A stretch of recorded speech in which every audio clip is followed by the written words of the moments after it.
Hey friends, this is Jennifer Terri and welcome to my channel. This video will be specifically for dual citizens and balikbayans.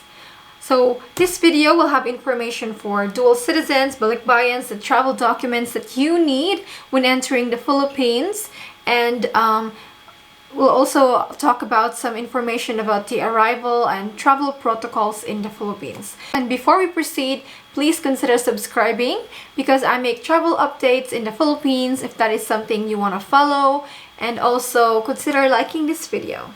Alright, without further ado, let's start. Alright, let's go with the entry rules. Let's start with dual Filipino citizens. Dual Filipino citizens are Filipino citizens. So you have the same rights as Filipinos when it comes to entering the Philippines or staying in the Philippines. So do not worry about travel restrictions or travel bans. You are travel ban proof, I may say, because you're always allowed to enter the Philippines. So for dual Filipino citizens entering the Philippines, what you need is just your if you have a Filipino passport, then that's it, Filipino passport. But if you don't have a Filipino passport, bring your foreign passport with you and an identification certificate or your dual citizenship certificates, the retention and reacquisition certificate, the certificates you received when you had your dual citizenship. That's it. How about the Balikbayan program, Balikbayans? So let's start off with what is the Balikbayan program. So the Balikbayan program was enacted in November 1989. So this law was enacted to attract and encourage overseas Filipinos, former Filipinos and their families to come and visit the Philippines. You know, this is acknowledging your contribution to the economy and culture of the Philippines. So this Balikbayan program gives visa-free entry and visa-free stay for 1 year for balikbayans. So who are eligible for the Balikbayan program? Former Filipinos, foreign spouse, and children of former Filipinos or Filipinos. So for example, a former Filipino, let's say you are really born a Filipino but you migrated, let's say in the USA, and you become an American, a US citizen, then you are a former Filipino. You didn't apply for a dual citizenship, you're a former Filipino.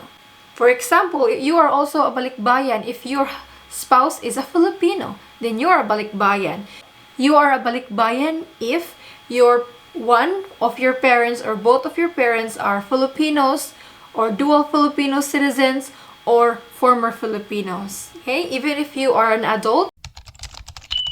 So to avail the Balikbayan program, very basic, your country must be a visa-free country. Oh, easy. America, Canada, Australia, Bahamas, Japan. There's long list. There's more than 150 countries under the Balikbayan program. Visa-free country. So many countries, guys. I know that most of you will be coming from these countries, visa-free countries. So to avail the Balikbayan program, you must travel with your Filipino parent or spouse. Otherwise, you will need a visa to enter the Philippines. Okay, you must travel together. That's very important. So the great thing is the Balikbayan program was reinstated last year, December 7, 2020. And since then, it has stayed there. It was affected though by travel bans last January. But good thing, February, there were no travel bans. This March too, nothing. So Balikbayan program is still there, and many people have already gone home using the Balikbayan program. So now that it's clear to us who is under the Balikbayan privilege, let's go with the travel requirements. So for former Filipinos, what you need is your foreign passport, of course, and your Filipino passport, or if you don't have a Filipino passport, a birth certificate. And take note, with a Filipino passport, it doesn't matter how long it is. As long as it's a Filipino passport, regardless if it's expired or old, doesn't matter. It's a proof that you are a former Filipino. That's really the point. And then for birth certificate as well, bring your birth certificate if you don't have the Filipino passport. So some people are saying, why do we have to bring these documents? An old Filipino passport or a birth certificate? Our passport says that our birthplace is the Philippines. Now the thing is, not all people who are born in the Philippines are Filipinos. How about Indians who were born in the Philippines? How about Chinese who are born in the Philippines? And the second thing that you need when traveling to the Philippines is a pre-booked quarantine hotel for 6 nights. Okay, this is a requirement for all foreign nationals, and this will also apply to you. You're a foreign national, so you need a pre-booked quarantine hotel for 6 nights. Later on, we'll talk about that quarantine hotel. And then for foreign spouse or children, regardless of age. Okay, let's see. Let's say you are a 40 years old American with a Filipino parent. You travel together to the Philippines, then you can get the balikbayan privilege. It doesn't matter how old you are, as long as you travel with your Filipino parent or your former Filipino parent, then you will get the balikbayan privilege. So for foreign spouse and children of Filipinos traveling together to the Philippines, what you need is, of course, your foreign passport, and then for foreign spouse, your marriage certificate, and then for children of Filipinos or former Filipinos, the birth certificate. So this is the proof of affiliation to the Filipino or former Filipino national. And of course, a pre-booked quarantine hotel for 6 nights. Now, with the marriage certificate. So I asked immigration. I gave them a scenario. I asked, what if I have a US marriage certificate? Will that be enough? And you know what they said? It's not enough. See, foreign marriage certificate will not be accepted. It has to be an authentic marriage certificate, a Philippine Statistics Authority marriage certificate. It has to be registered with the Philippines, okay? Because let's say a Filipino gets married overseas, she doesn't report her marriage to the Philippine embassy. So the Philippine government doesn't have any record of your marriage. So for marriage certificates, it has to be either the PSA marriage certificate or a report of marriage. I've already mentioned this report of marriage before. Its report of marriage is when you get married overseas, a Filipino has to report his or her marriage to the Philippine embassy over the jurisdiction where she got married. So, you know, the Philippine government recognizes your marriage, has a record of your marriage. So this is what I have to say, guys. If you don't have a Philippine Statistics marriage certificate, you better contact the Philippine embassy or consulate in your area. And I also asked with an immigration officer about this. I asked him, surely there are people there who arrived with only a foreign marriage certificate. And he said that there are some humanitarian consideration, but he warned that don't even dare. If you only have a foreign marriage certificate, you better contact the Philippine embassy or consulate in your country. See, this is not clear. Based on the immigration press release, they only said that it's just marriage certificate. They didn't say it has to be a Philippine Statistics Office marriage certificate. So for those who have already reported their marriage but still don't have a PSA marriage certificate, you can order them online. You can have your family or friend in the Philippines order it for you so that the delivery is quicker, and then they can send it through you to where you are. So that's the travel documents, guys. Now let's move on to the pre-booked quarantine hotel for 6 nights.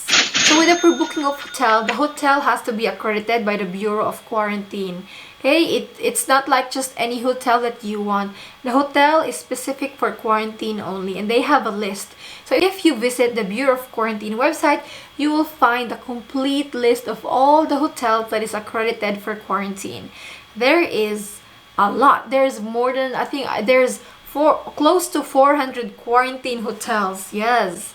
And there are 2 types. There's mandatory and stringent. So for those who have no symptoms, you can stay in mandatory or stringent, any of which. But for those who have symptoms, you have to stay in a stringent quarantine hotel. If you're looking for something cheap, I already made a video about affordable quarantine hotels, so check out this video. I would suggest that you book in a quarantine hotel that is within Metro Manila, because as you know, or I don't know if you know, the testing will be done at your quarantine hotel. Okay? When you arrive in the Philippines, you go straight to your quarantine hotel. Wait there for 6 days. On the 6th day from the date of your arrival. So let's say you arrive on April 1, you will be tested on April 6 at your quarantine hotel. They will knock at your door, or you will have to go in a prescribed area in your hotel and have your test there. You will be tested there, and the result will come out in less than 24 hours. And with regards to families quarantining together, this is a hot issue. So the thing is, different hotels, different rules. Some hotels will allow families to quarantine together. They will allow people of the same household, of the same flight, to quarantine together, while others don't allow that. So soon I will be uploading a video of, I'll give you a list of hotels that allow families to quarantine together. For this video, I'll give you some. Kimberly Hotel, Savoy Hotel, Ascot Makati. In Cebu, there's Dulciana Hotel, Copacabana Hotel, Hotel Sogo. So these hotels allow families to quarantine together. I will give you more in another video, so watch out for that. And if you want an in-depth information about the arrival process, I already made a video about that. It's this video. For the quarantine, you stay in the hotel for at least 6 days, but generally people stay up to 7 days. Actually, let me tell you, if you're vaccinated, there's no special exemption. You still have to quarantine and test like everyone else. There's no special exemption. And for the final destination quarantine, some areas will not require you to quarantine when you arrive there. Some areas will still require you to quarantine. So there is no uniform rule on that. So you'll have to contact your final destination. Do you require me to quarantine again when I get there? Cannot give you a specific answer because each LGUs have different rules. So that is all for this video, friends. Balikbayans, former Filipinos. If you have any more questions, comment down below. Don't forget to like this video. I'll see you again with another travel update. Bye!